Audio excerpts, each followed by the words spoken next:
Remember that group. We're going to come back to that. Muslim Youth of North America. Many other groups. Islamic Education Department that eventually turned into the Council for Islamic Education. But all these are just a small sampling of it. And what happened? They were all convicted. All 5 of those sent 20 plus years in prison. You send $12 million to Hamas, you're going to go to jail. It should have been a lot more than that. What happened? Influence operations. And we think Obama's bad. Well, right here, Egyptian. I know all you guys read Arabic, so we'll go. Here, even the Egyptian paper identifies all these folks as Muslim Brotherhood. The Egyptians are doing it. They know it. This is a recent article. Names I'll bring attention to. Mohammed El-Abiyari, who's the second name up there. He's not highlighted right there. Yeah, Homeland Security.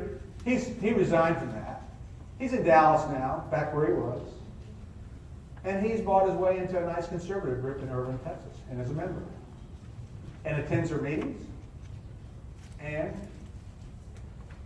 obviously, talking to people, telling them all about the nice things that Muslims do. Wonderful guy. Here's another name. I'm going to come back to here in just a second. Ibo Patel. It's this gentleman on the far right over here. Remember that name.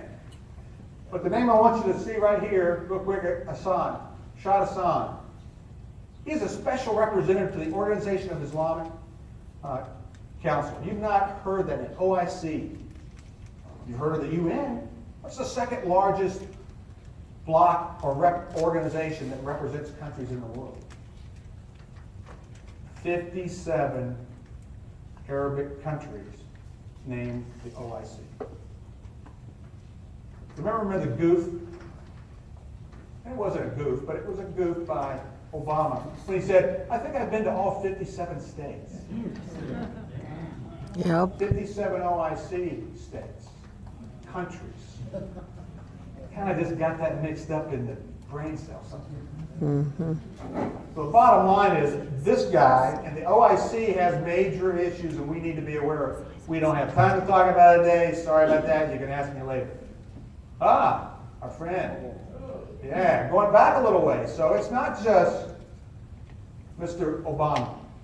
And who is this gentleman? Very nice looking, very distinguished guy. Admiral Alamoudi. Came from Eritrea and came here in 1979, became a naturalized citizen in 1985. Got to know folks. Started doing a nonprofit. Actually started a nonprofit to help select chaplains. Oh my God. Was certified by the federal government because of his organizations to help choose chaplains in the military. And the man down here to the right, who knows that? Grover Norquist. That's conservative. Hey, he's a tax guy in California trying to save everybody some money on the property taxes. Good guy, yeah. He's been with the Islamists for years. And as a conservative, after Alamoudi saw that there was not going to be a Democrat in the White House, but our friend started talking, hey, I'm going to introduce you to some friends of mine, the Bushes. And he became good friends with the Bushes. Now that would have been okay, but in 2004, he just happened to be walking through Heathrow Airport with a suitcase full of $340,000 in which it was traced to a group that were trying to kill the Saudi prince. Not the way to get through customs. That's the kind of folks Al-Moody is, the Muslim Brotherhood, and that's the kind of folks Grover Norquist was working with, and that's an influence operation. You don't stop smoking overnight, you don't get the kind of things that we see around us happening overnight. It takes an influence, it takes money, it takes time, and they love time, because we hate time. We're in a hurry.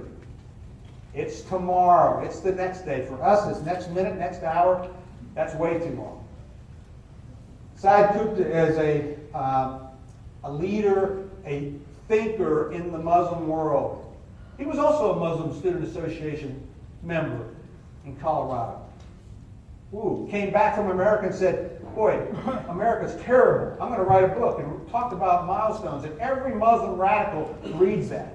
Jahali is the non-Muslims, what life was like in the Arabic world for all the non-Muslims. It was who they were. It was all the vile things. And this bridge is not to be built across it so that people on the two sides may mix with each other, but only so the people of Jahala may come over to Islam. Well, brothers, let me tell you, they put that in all the visuals. And they know their symbology, and they know their dates. 1683, September 11th, Vienna didn't fall. They made sure that that date came back again. And right here, they put the bridge up there. Muslim Public Affairs, working with law enforcement. That looks pretty good. But to every Muslim who knows milestones, that's no bridge for them to, meet in the middle. They know exactly what they're doing. Education. We're going to talk about Angelo State. We're going to talk about this right here. On the left, Harvard. On the right, Georgetown. Looks pretty nice. Prince Ali bin Talal Islamic Studies program sounds very impressive until you realize Prince Ali bin Talal was a Wahhabi out of Saudi Arabia. They've given, and if you know anything about Islam, Wahhabism is the most violent form of Islam out there. They've given over $20 million to this organization, $10 million to start up the organization, and fund it on a regular basis. Same name over there, they've got it at Georgetown. Who trains all the State Department folks in Washington, D.C.? I can tell you it's not a community college. It's Georgetown University. But that's not all. This is about symbolism. A Muslim looks at this and says, that's a mosque. Is there anything higher in that building, in that picture, than the mosque? No. There's a reason for that. This side, there is what we would think would be pretty high up. There's the crescent. Right there. They do that for a reason, just to stick it in our eye when we're not thinking about it because we don't know what we're talking about. Shaping the minds. Governor Perry. Does this guy look like a Muslim? Aga Khan, the fourth. His father was the third. He was the fourth.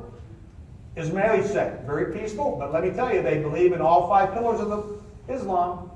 They believe it in their heart and soul. But they're not known for killing people. Well, that's a good thing to put on your resume. But at the end of the day, you don't go sign education treaties and say we're going to send our teachers go through a course that Aga Khan is going to give you because they're only going to give you a watered-down version of what Islam is all about.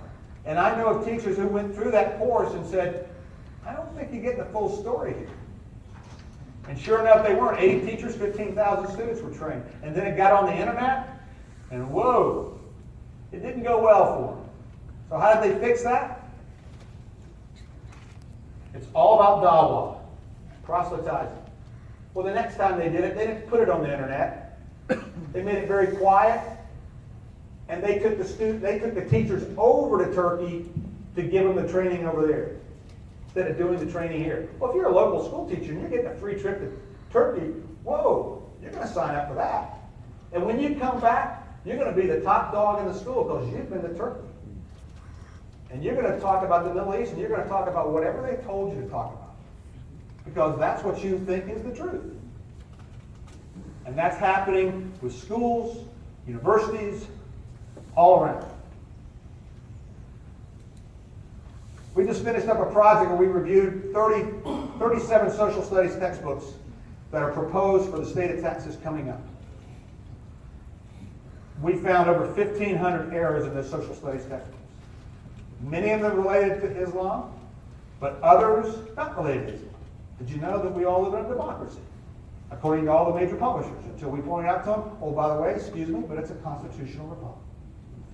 And these were average citizens. 50 people changed what 5 million kids are going to study.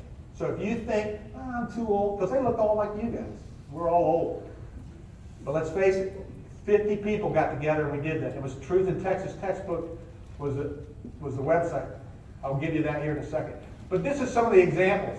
Beginning in the late 100s, this is about the Crusades.